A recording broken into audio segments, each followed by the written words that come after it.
Hello students. पिछले lecture में मैंने पॉलिनोमियल के बारे में बहुत सारी बातें आप लोगों को बताई थी। आज हम थोड़ा सा उसके आगे की बात करेंगे। ये हमारा सेकेंड लेक्चर है इस टॉपिक का।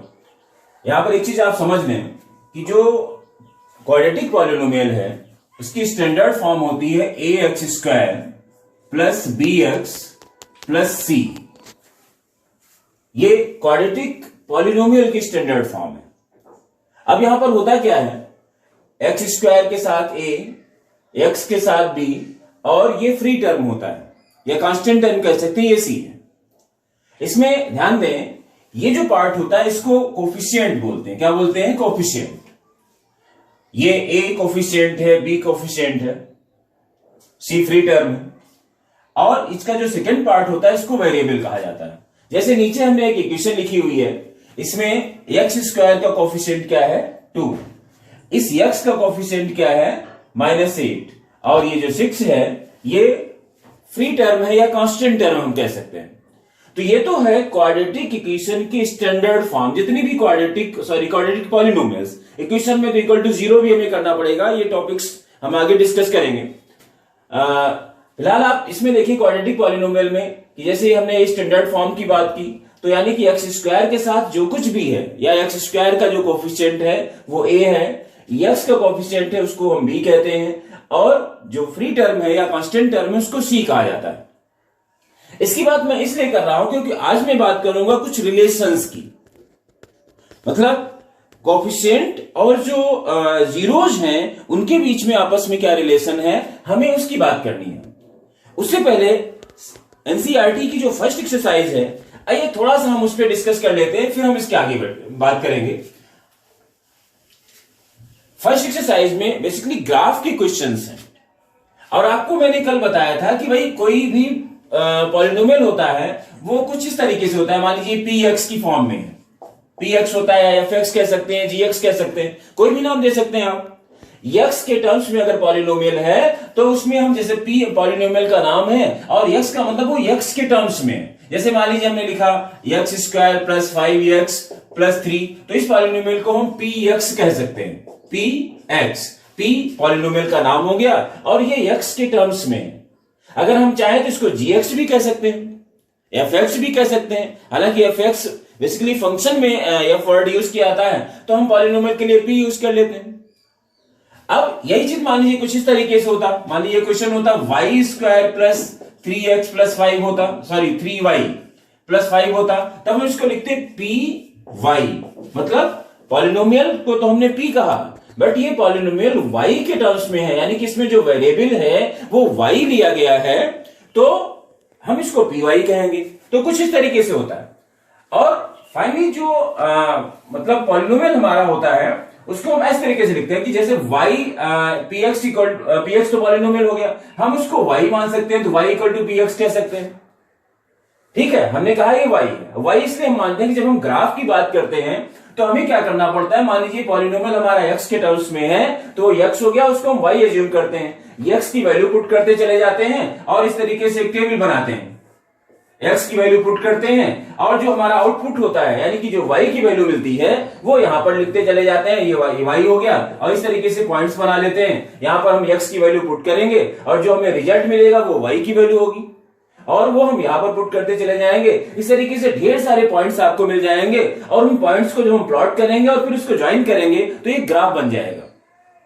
लेकिन वास्तव में आप देख क्या रहे हैं, जब हम जीरोज की बात करते हैं तो उस समय ये वाला पोर्शन जीरो हो जाना चाहिए, यानी कि x की वो कौन सी वैल्यू है जब y जीरो आ रहा हो, मतलब यहां कुछ भी है यहां जीरो होना चाहिए, यहां एक दूसरी वैल्यू हमने पुट की, यहां पर जीरो ही आना चाहिए। मतलब हर हाल में ये जीरो के इक्वल हो, ये जीरो के इक्वल होने का मतलब y जीरो। इसका मतलब अगर हम ग्राफ पर किसी ग्राफ पे अगर हम जीरोस को फाइंड करना चाहें तो हमें वास्तव में वहां पर देखना क्या है कि जिन जिन पॉइंट्स पर y जीरो होगा, ठीक है, क्योंकि वहां पर x की वो वैल्यू पुट की गई है जहां पर y जीरो हो रहा है। जैसे मान लीजिए ग्राफ होता है, अगर हम इस पॉइंट की बात करें, मान लीजिए 1 2 3 4 है, तो इस पॉइंट पर x तो 4 हो गया। आप इसके कोऑर्डिनेट्स अगर लिखे, 9th क्लास में आपने इस चीज को पढ़ा, ये क्या है 4, और इसकी कोऑर्डिनेट्स क्या होंगे 4, 0। यानी कि x जब यहां पर 4 या कोई भी इक्वेशन अगर आप ले लें, है ना, या कोई पॉलिनोमियल अगर आप लेते हैं तो उसमें x की वैल्यू अगर हम 4 पुट करते हैं तो y हमें 0 मिलता है। और हम जो बात कर रहे हैं, जो हमारा पॉलिनोमियल वो क्या है, y इक्वल टू px, यानी कि पॉलिनोमियल जो है वो x के टर्म्स में है और हमने उसको y माना। तो y जहां जहां पर 0 होगा वहां पर x की जो भी वैल्यू होगी वो उसका 0 कहा जाएगा। यानी कि अगर कोई मान लीजिए जो है कोई ग्राफ बना हुआ है और वो उसमें y जहां जहां 0 होगा तो y कहां पर 0 होता है, हमेशा x एक्सिस पर 0 होता है। इसका मतलब ग्राफ x एक्सिस को जितने पॉइंट्स पर इंटरसेक्ट कर रहा होगा या कट कर रहा होगा उतने पॉइंट्स या उतने जीरोज होंगे। जैसे फर्स्ट क्वेश्चन की अगर हम बात करें, जो फर्स्ट क्वेश्चन का ग्राफ दिया गया इस तरीके से, ऐसे एक लाइन गई है, ये x एक्सिस है, ये y एक्सिस है और ये लाइन बनाई गई है, एक स्ट्रेट लाइन है। तो स्ट्रेट लाइन यानी कि ये वैसे तो लीनियर पॉलिनोमियल हुआ। अब अगर आपसे कहा इसमें जीरोज कितने हैं तो ये x एक्सिस को तो इंटरसेक्ट ही नहीं कर रहा। इसका मतलब हम जीरोज की बात करें तो इसमें क्या है, जीरो जीरोज है, एक भी जीरो नहीं है। क्यों? क्योंकि ये x एक्सिस को कहीं पर भी इंटरसेक्ट नहीं कर रहा। अगर हम दूसरे क्वेश्चन की बात करें, जैसे सेकंड ग्राफ गिवन है, वो इस कुछ इस तरीके से है, आप ध्यान दें, ऐसे गया हुआ। अब यहां पर देखें, ये x एक्सिस है, ये y एक्सिस है।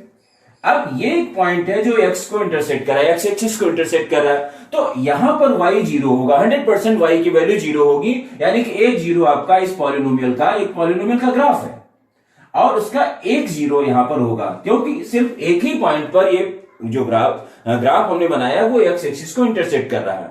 ऐसे ही अब बुक में आप ध्यान से देखें, एक तीसरा क्वेश्चन भी गिवन है, कुछ इस तरीके से ग्राफ इसका बना हुआ है, मैं इसी में बता दे रहा हूं। मान लीजिए ऐसे ग्राफ बना हुआ है, ऐसे गया। अब ये अगर ग्राफ बना हुआ तो इसका एक पॉइंट x एक्सिस पर यहां पर है, दूसरा पॉइंट x एक्सिस का यहां पर है और तीसरा पॉइंट x एक्सिस का यहां पर है। इसका मतलब अगर हम आपको बताना हो इसमें जीरोज कितने होंगे तो इसमें कितने जीरो होंगे, 1 2 3।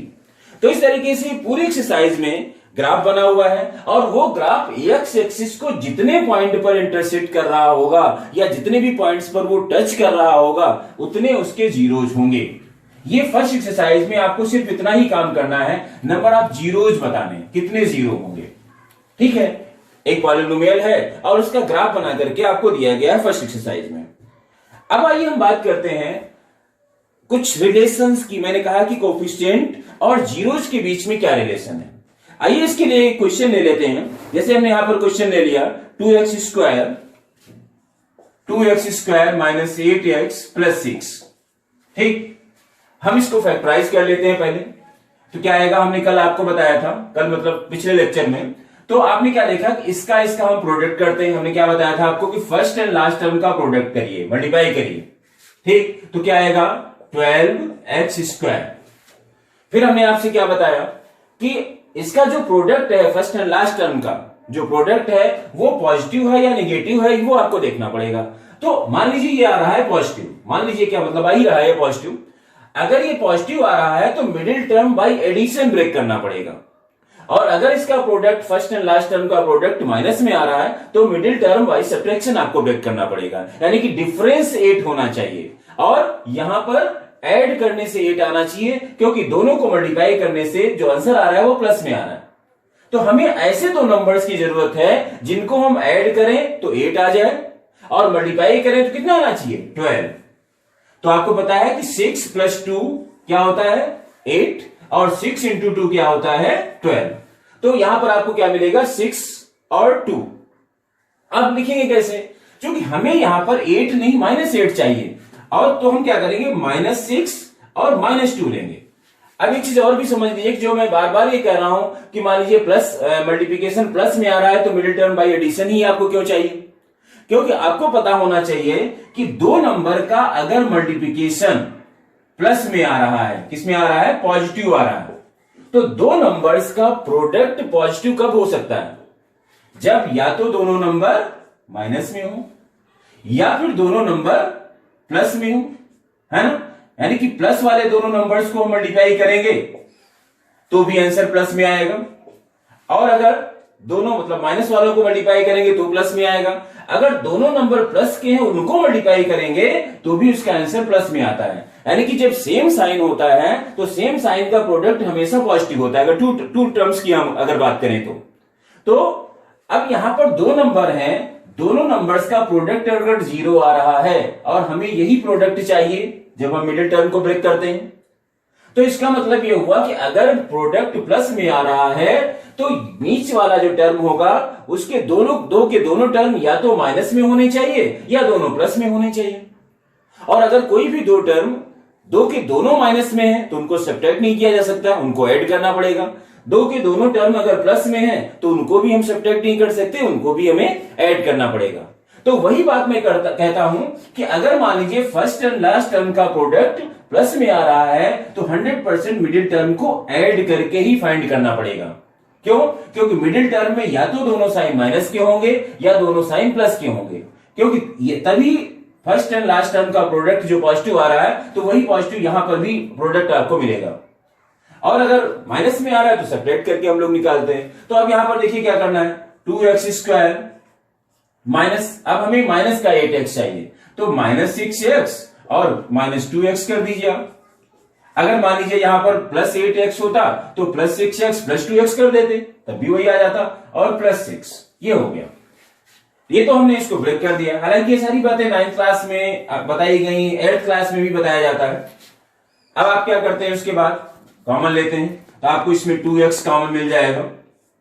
2x कॉमन मिला तो क्या मिलेगा, यहां पर x -3 और -2 कॉमन आप ले लीजिए तो x -3 ये हो जाएगा। आप ध्यान दें, जब माइनस का कोई नंबर कॉमन लिया जाता है तो ब्रैकेट जैसे ही हम यूज करेंगे तो अंदर का साइन हमें चेंज करना पड़ता है, क्योंकि अगर हम ब्रैकेट ओपन करेंगे तो फिर से साइन चेंज करेगा। तो अब हमें x -3 कॉमन लेना है, पूरा ब्रैकेट x -3 हमने कॉमन ले लिया और दूसरा आ गया 2x -2 इक्वल, ठीक है। अब जब हम जीरोस की बात करते हैं कि हमें जीरोस फाइंड करना है तो जीरोस फाइंड करने के लिए हम क्या करते हैं भाई, पहले इसको 0 के इक्वल करते हैं। तो x -3 equal to 0 then x equal to कितना आ गया 3। और अगर हम 2x -2 इक्वल टू 0 लेते हैं तो x की वैल्यू आ जाएगी 2 डिवाइडेड बाय 2 मतलब 1। तो यहां पर हमने दो जीरोस फाइंड कर लिए, एक जीरो आ गया 3 और दूसरा आ गया 1। दो जीरोस हमने यहां पर फाइंड किए। अब ध्यान दीजिए, इन जीरोस के बीच में कुछ रिलेशंस हैं।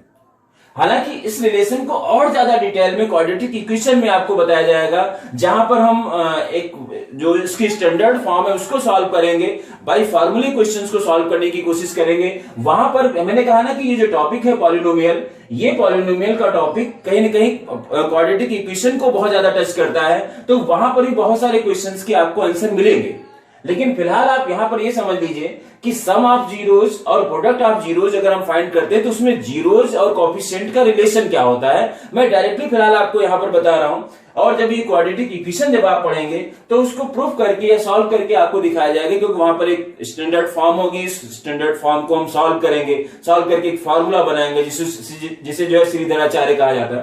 तो उन सब की बात करेंगे। लेकिन यहां पर फिलहाल आप समझिए, इसका आया 3 और 1। अगर हम सम ऑफ जीरोस की बात करें, मान लीजिए हम जीरो सम फाइंड करें तो कितना आ रहा है 4 और प्रोडक्ट कितना आ रहा है 3, क्योंकि 3 इंटू 1 3 आ जाएगा। अब ध्यान से देखिए, यहां पर वास्तव में सम ऑफ जीरोस और प्रोडक्ट ऑफ जीरोस को फाइंड कैसे किया जाता है। अगर हमें डायरेक्टली इक्वेशन से फाइंड करना हो, जैसे ये क्वाड्रेटिक इक्वेशन नहीं बल्कि क्वाड्रेटिक पॉलिनोमियल, क्वाड्रेटिक पॉलिनोमियल से डायरेक्टली अगर हमें सम ऑफ जीरोस फाइंड करना हो तो रिलेशन देखिए क्या मिलता है, सम ऑफ जीरोस ये वास्तव में -b/a होता है।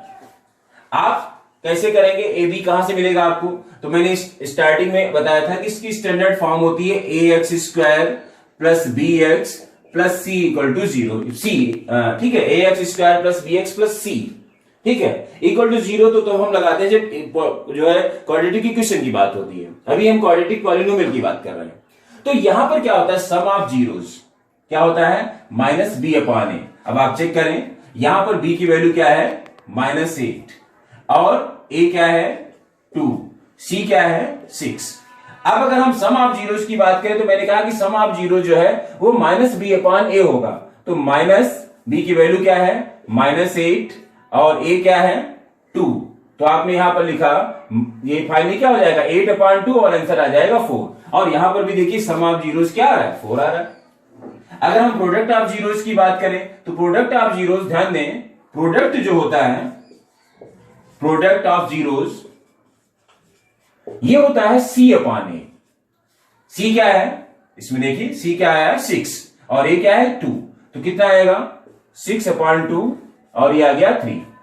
तो मेरे कहने का मतलब है कि आप, एक तरीका तो ये होता है कि अगर हम सम ऑफ जीरोस फाइंड करना चाहते हैं तो जो भी हमारे पास पॉलिनोमियल है या क्वाड्रेटिक पॉलिनोमियल है उसको हम पहले सॉल्व करेंगे और उसके जीरोस को फाइंड करेंगे और जीरोस को फाइंड करने के बाद उसका सम फाइंड कर लेंगे और प्रोडक्ट फाइंड कर लेंगे। एक प्रोसेस तो ये है। दूसरा क्या है कि अगर हमें सम ऑफ जीरोस की ही जरूरत है, जीरोस नहीं पूछे जा रहे हैं, डायरेक्टली क्वेश्चन कर रहा है बताइए सम ऑफ जीरोस क्या होगा, तो अगर हमें directly sum of zeros find करना हो तो ऐसी सिचुएशन में हम सम ऑफ जीरोस को -b/a कर देंगे और प्रोडक्ट ऑफ जीरोस को हम क्या कर देंगे c/a। हमें यहां पर जीरोस को अलग से फाइंड करने की जरूरत नहीं पड़ेगी, हम डायरेक्टली इसको कर सकते हैं। तो इस पॉइंट को समझने की जरूरत है। तो आप ध्यान दें, इससे रिलेटेड कुछ क्वेश्चंस की बात करेंगे और एक पार्ट और आएगा उसकी भी बात करेंगे अभी, जहां पर जीरोस गिवन होंगे और हम पॉलिनोमियल को बनाएंगे। तो मैंने क्या बताया आपको, सम ऑफ जीरोस ये होता है -b/a और प्रोडक्ट ऑफ जीरोस ये होता है c/a। ये ध्यान रखने की जरूरत है आपको। और एबीसी आपको कहां से मिलेगा, जो भी पॉलिनोमियल गिवन होगा क्वाड्रेटिक पॉलिनोमियल उसको हम ax² + bx + c से कंपेयर करेंगे और उसमें a की वैल्यू क्या आएगी देख लेंगे, b क्या है वो भी चेक कर लेंगे, c क्या है वो भी चेक कर लेंगे। मान लीजिए जैसे लिखा है 3x² - 6x - 3 ऐसे लिखा है, तो a क्या है भाई x² के साथ जो है वो a है, तो x² के साथ क्या है यहां पर 3, तो a की वैल्यू क्या है 3। अब जो x के साथ है वो b है, तो x के साथ क्या है यहां पर +b है लेकिन यहां पर -6 है, तो x के साथ क्या आएगा, मतलब जो b की वैल्यू होगी वो क्या हो जाएगी -6, मतलब साइन के साथ वैल्यू ली जाती है। जैसे c की वैल्यू -3 ली जाएगी, c क्या आएगा -3। तो इस तरीके से जो भी क्वाड्रेटिक पॉलिनोमियल आपके पास होगा हम उसको ax² + bx + c से कंपेयर करेंगे और उससे हमें एबीसी मिल जाएगा। फिर हम सम ऑफ जीरोस को फाइंड कर लेंगे और प्रोडक्ट ऑफ जीरोस को फाइंड कर लेंगे और फिर आगे जो भी क्वेश्चन में पूछा जाएगा हम उसकी बात करेंगे। ठीक है, तो दो बातें मैंने आपको यहां पर बता दी। अब देखिए अगली बात कि मान लीजिए जीरोस गिवन हैं और हमें क्या करना है जो है पॉलिनोमियल फाइंड करना। उससे पहले एक चीज और आप समझ लीजिए, जैसे हमने सम ऑफ जीरोस और प्रोडक्ट ऑफ जीरोस की बात की, एक क्वाड्रेटिक पॉलिनोमियल में दो जीरोस होते हैं, दो जीरो होते हैं। एक जीरो को हम अल्फा कह दें और दूसरे को बीटा कहें। दूसरे जीरो को अगर हम बीटा कहें, मान लीजिए पहला जीरो है वो अल्फा है और जो दूसरा जीरो है वो क्या है बीटा।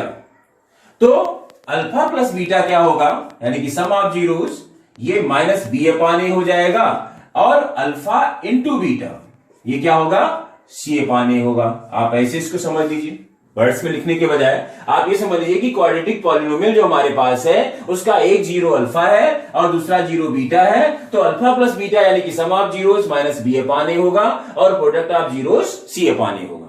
ठीक, अब ध्यान दें, अगर दो जीरोस मैंने कहा कि क्वाड्रेटिक पॉलिनोमियल है उसका एक जीरो अल्फा है दूसरा जीरो बीटा है, इसका मतलब यह हुआ कि इसका जो फैक्टर रहा होगा वो x - अल्फा एक फैक्टर रहा होगा और दूसरा x - बीटा रहा होगा। ध्यान दें, हम करते क्या है भाई, क्वाड्रेटिक पॉलिनोमियल होता है हम उसके फैक्टर्स करते हैं और फैक्टर्स को एक एक करके जीरो के इक्वल करते हैं और तब कहीं जाकर के हमें अल्फा बीटा की वैल्यू मिलती है, मतलब जीरोज हमें मिलते हैं।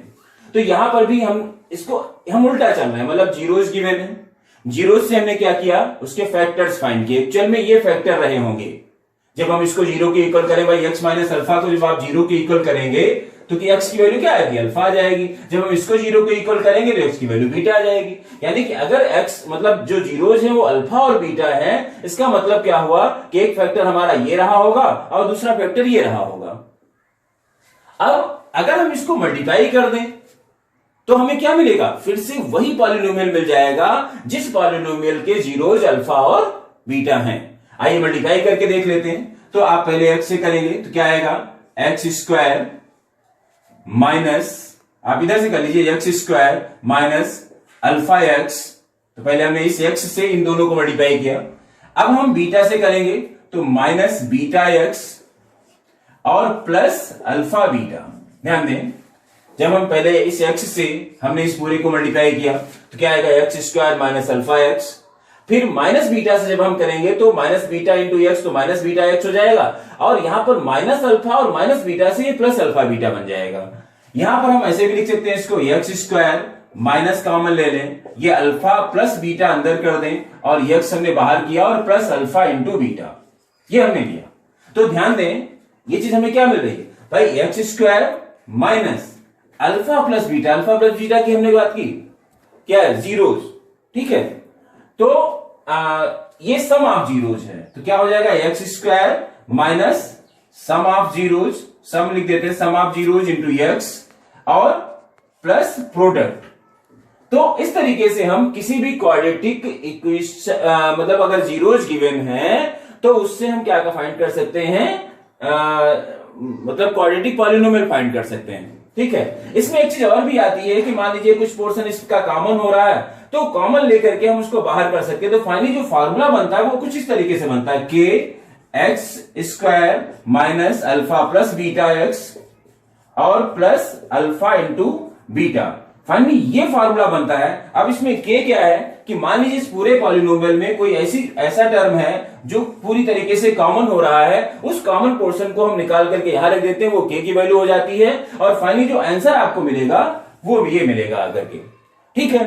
तो ये कुछ क्वेश्चंस हैं, मतलब ये हमने आपको एक तरीका बताया कि अगर मान लीजिए जीरोज गिवन है तो जीरोज के थ्रू जो है हम कैसे वो फाइंड कर सकते हैं, मतलब क्वाड्रेटिक पॉलिनोमियल कैसे फाइंड कर सकते हैं, इसकी बात हमने की यहां पर। अब जो हमारा नेक्स्ट लेक्चर होगा, इस नेक्स्ट लेक्चर में हम आपको ये बताएंगे कि कैसे हम जो है इसको अप्लाई करते हैं। मान लीजिए क्वेश्चंस की बात करेंगे, हालांकि 2.1 एक्सरसाइज मैंने आपको बता दी आज, 2.2 एक्सरसाइज और 2.3 एक्सरसाइज के बारे में हम लोग नेक्स्ट एक्सरसाइज में बात करेंगे। जो भी कुछ जितने भी फॉर्मूले या जो कुछ भी मैंने आपको पॉलिनोमियल में बताया उसको हम कैसे अप्लाई करेंगे, इन सब की बात करते हैं। मिलते हैं नेक्स्ट लेक्चर में। Thank you.